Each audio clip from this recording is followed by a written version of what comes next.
Right, Rufai, the report is out last week, actually, but what's making headlines, of course, today is the fact that the presidency has responded to the spokesperson to the president, Mr. Dele Alake. So there's the report. What's your take on the story?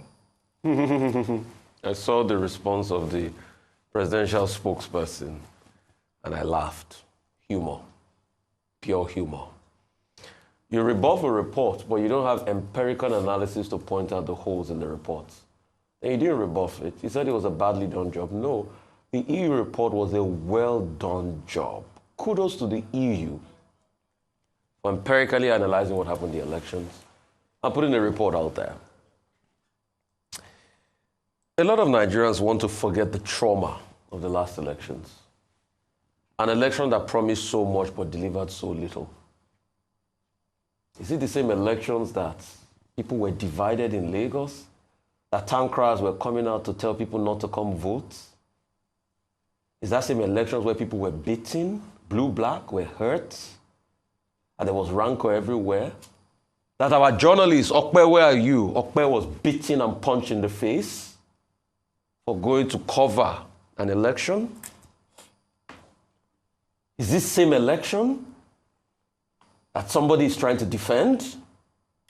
This same election that we saw what happened in Obiakpo, we became a butt of jokes by the international community. This same election that on the 1st of March, Financial Times wrote Nigeria's flawed elections. Same elections that people didn't want to come. And these same elections that INEC has not been able to tell us what kind of technical glitch happened. If a glitch happens, there's going to be a technical analysis report of the nature of glitch. The first thing INEC should have done is to bring out that report. But till today, I have not seen anything of such. These same elections, and they were hurts, killings, beatings. This same election that was that lady's only offense that was gouged in the eyes. Jennifer, if my memory serves me right.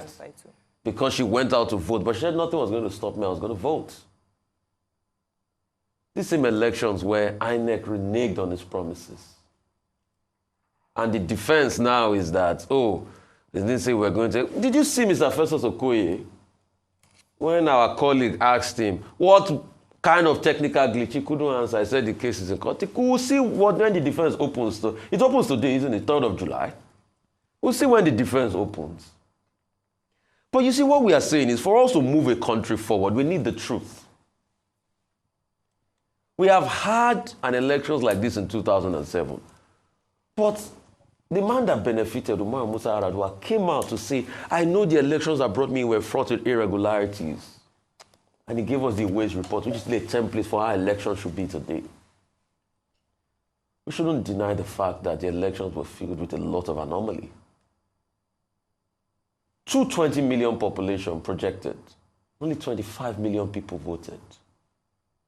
So isn't the voter apathy shocking to Nigerians? Look at the chaos, look at the rancor, look at the pain that Nigerians face, look at the bewilderment that Nigerians faced after the elections.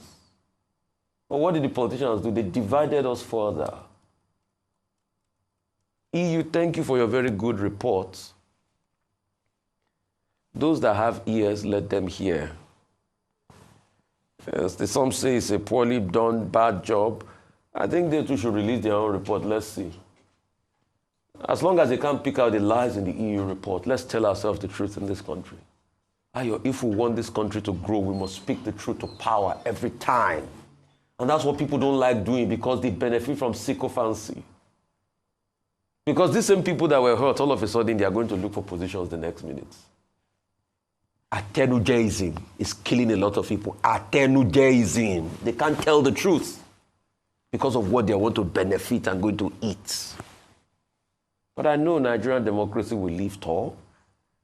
We'll come out of this. We'll keep looking at the future. There'll be possibilities that abound. But kudos on the EU for that report. Those that should take feedback should take feedbacks. And if we don't want to take feedbacks, the people are making up their minds and their decisions. And that's why you see that voter apathy is on the increase. People are not even coming out to vote again. Last election cycle, more people came out to vote than now. Dr. Abati, I yield the floor.